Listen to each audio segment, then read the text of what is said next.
Hi everyone, so today we'll take a look at Snakebyte's Gamepad 4S wireless controller for the PlayStation 4. Now finally I found one, okay? And this is a wireless controller. Be sure that you'll be getting the wireless variant because there is a wired variant. And this also has built-in rechargeable batteries and dual vibration. And I feel that it's a good alternative to the DualShock 4. I'll explain more about that later. But first, let me show you what's inside the box. Of course, we have the gamepad itself, but what else is there? Just the USB cable and a bunch of manuals. Now, let's take a look at the gamepad itself here. The finish is actually pretty good, and you can see that it looks very sleek. It's just that the plastic is not as premium as the original DualShock 4. And the buttons feel a bit more subdued, not as clicky as the original. The D-pad is actually pretty good. My fingers slide very well. I have a good feeling that this will be good for Street Fighter. Analog 6, PS button, the share option button. What we don't have is the light bar there. Okay, and look at the trigger button. It's not as deep as the original.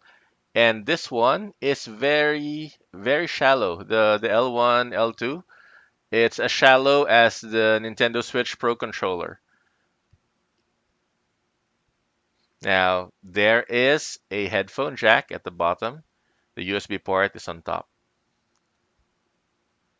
Now, let's compare this with the original DS4. And what is immediately noticeable is that the grips feel longer on the DS4. This one, I feel that my pinky is sliding off at the bottom, and I don't really have big hands. I have a hard time gripping a basketball. But this one, I don't know, it makes me feel like I need to hold the controller in a certain way that my fingers would slide at the bottom. I don't know. Let me try the Xbox. This feels good also. My fingers, my pinky is not sliding off. For some reason, snake bites they're more or less the same size. And take a look. See, the grip I think is shallower on Snakebyte's controller. Maybe that's the reason. And I also feel that it's the texture of the plastic. The texture of this DS4 is it's a bit rough, right? It's a bit porous so that your hands would not slide off immediately. Same goes for the Xbox controller. It's not smooth. But this one is they used smooth plastic, a smooth finish, and maybe that's part of the reason why it feels smaller. My fingers really feel like they're going to slide off, or maybe it's the way that the grips are molded that I feel that I need to hold it in a certain way that my fingers at the bottom would, I don't know, have to extend because I'm looking at it. Looks so here we'll see the reason. Definitely the Xbox grip is slightly bigger, and it makes a whole lot of difference, I guess. There you go.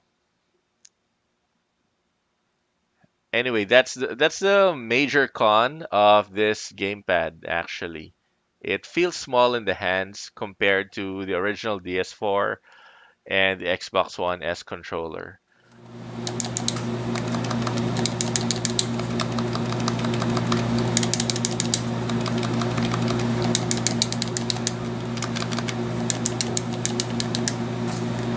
So that's what I mean when I say that the original is more clicky. The dual analog sticks, though, they feel great actually. So I don't see any difference there.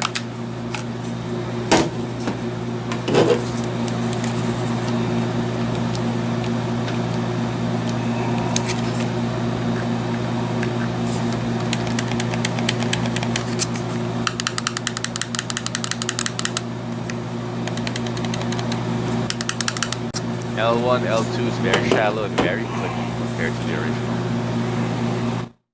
Now, I mentioned earlier about the D-pad of the Gamepad 4S and comparing it to Xbox One's D-pad and the DS4. um, sliding from the down to right and to left and to other directions. It actually feels smoother here on the gamepad 4S.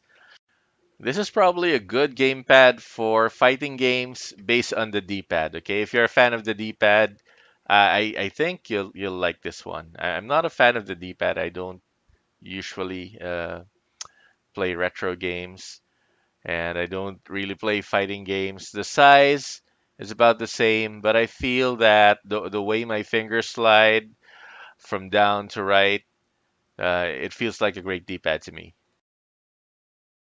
And now it's time for the firmware update. So here we are in Snakebyte's website, and here we have the support for the PlayStation 4 items. What I don't like about their website is that everything is lumped together. PDF manuals, firmware updates, video tutorials, they're all here. So you'll have to look for the one that suits your needs.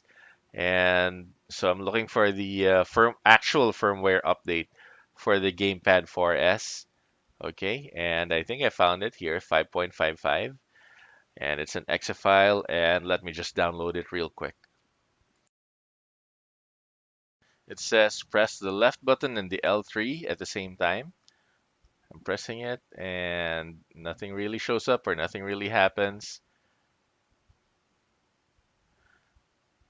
Okay, so now I'm gonna plug it in. I'm gonna plug the USB cable, and then I'll press it. Again, nothing happens. And it took me a couple of minutes to figure this out.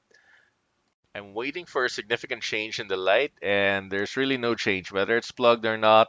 When I press the left and the L3, nothing. So, and it turns out that we need to follow the instructions very strictly, very carefully. And following strictly the instructions, you need to press the left and L3, and then that's when you plug it in while pressing the left and the L3. And there you go. And then it failed. Update failed. I tried this several times. I tried different cables. I tried different USB ports. It fails. And I have this feeling that it's really because there's no need to update it. It's probably updated, it's probably working, but there's no way to tell. There's no way to know that this gamepad 4S is sporting the 5.55 latest version firmware, and that's the problem, right? But that's a minor annoyance. So there, failed again. So let me try to connect this now to the PlayStation 4. So all that was needed to be done here is to just plug it in, use it, and then remove the cable just like a regular DS4. And you can see here that it's already connected there. There you go. And it's already working. It's already connected. So yeah, it turns out that there's no need for that firmware update. Most likely, this is updated to the latest firmware already. So why didn't I just plug it in? Why did I try to update it first? Because of this sticker right here in the trackpad. It says update the firmware. And then there's separate flyer in the box, big red font that says update. Okay, firmware update. And then there's another flyer that says attention, contact support before returning it to the store. So of course, what will support say? Update the firmware, right? So that's what I did. And I was hoping that the software, there would be a software that would tell me that I have the latest version already, but there's none. So we're gonna try this first on Alien Nation. This is a twin stick shooter, and I like to test gamepad controllers with this game because we get to use both analog sticks, the buttons, and the shoulder pads. It's time to do a little health.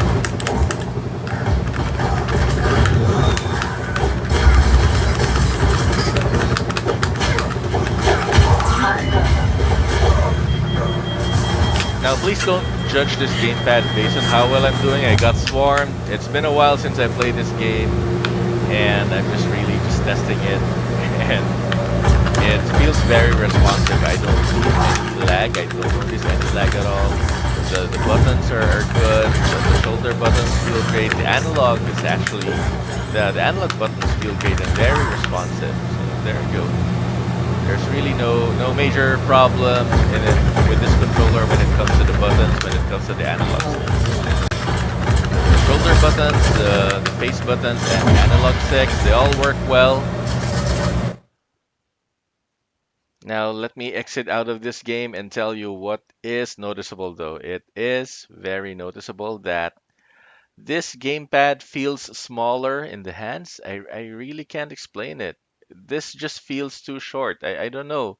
When I measure it, it looks the same, more or less, but the grip is just really smaller.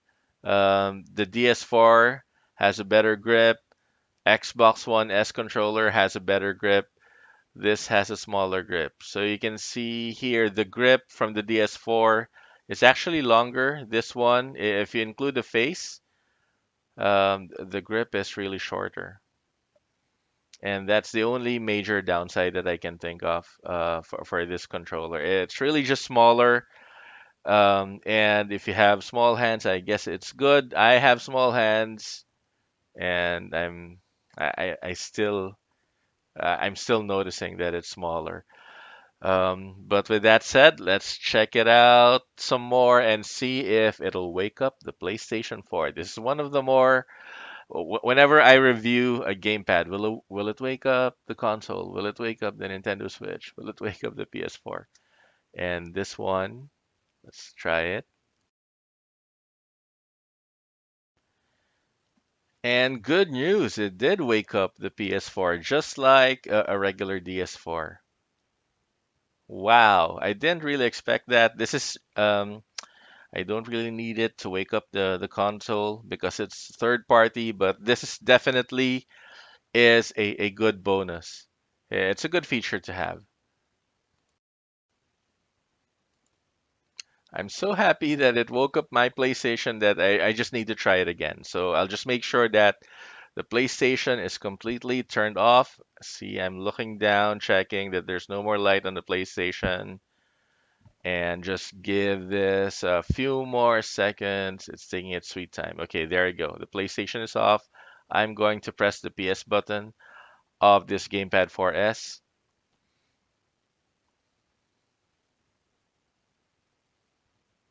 and there you go.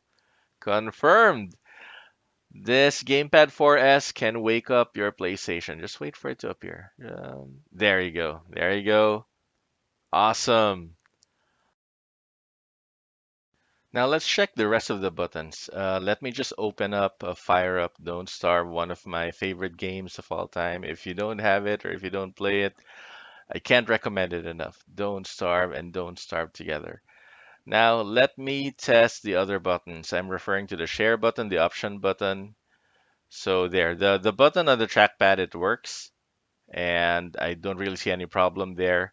However, the share button and the option buttons, they're a bit difficult to press. Why? Because they're too close to the analog sticks. So you'll really have to press it with your fingernail because just simply pressing it flat won't get the result that you want. You won't be able to press it or it's on and off. It's just too close, see? And I guess that's the reason why the share button and the option buttons on the original DS4, they're not located there. They're right beside the trackpad. So there's another con right there. It's very minor. You don't often use it, right? And it's not like you cannot use the share buttons and the option buttons, you just need to press them straight up there using your fingernails. Pressing them flat, it's difficult because they're too close to the analog sticks. So, all in all, this is a great buy, guys. I'm going to keep this one. I'm going to use it as a primary controller for the next couple of months, and so that I'll update you guys if there are any changes. But right now, for half the price of a DS4, this is a good buy, and I'd recommend this as a secondary controller. But if you've already worn out your original DS4 and you don't have the budget to get a new one, this is serviceable. You can get this as a primary controller. Just expect it to be a little smaller than what you're used to. But if you're just on the market for a secondary controller, let's say for the occasional times when a friend comes over to play NBA, then he can use this definitely. This is it's like this is built for that. Okay, thank you for this Snakebite. At least now we have an alternative. And guys, thank you for watching. If you like this review, please like and subscribe. If you hate this review, please like and subscribe. Also, you can just pour in your hate in the comment section below. Again, this is Jump Marrow 979. Thank you for watching, everyone.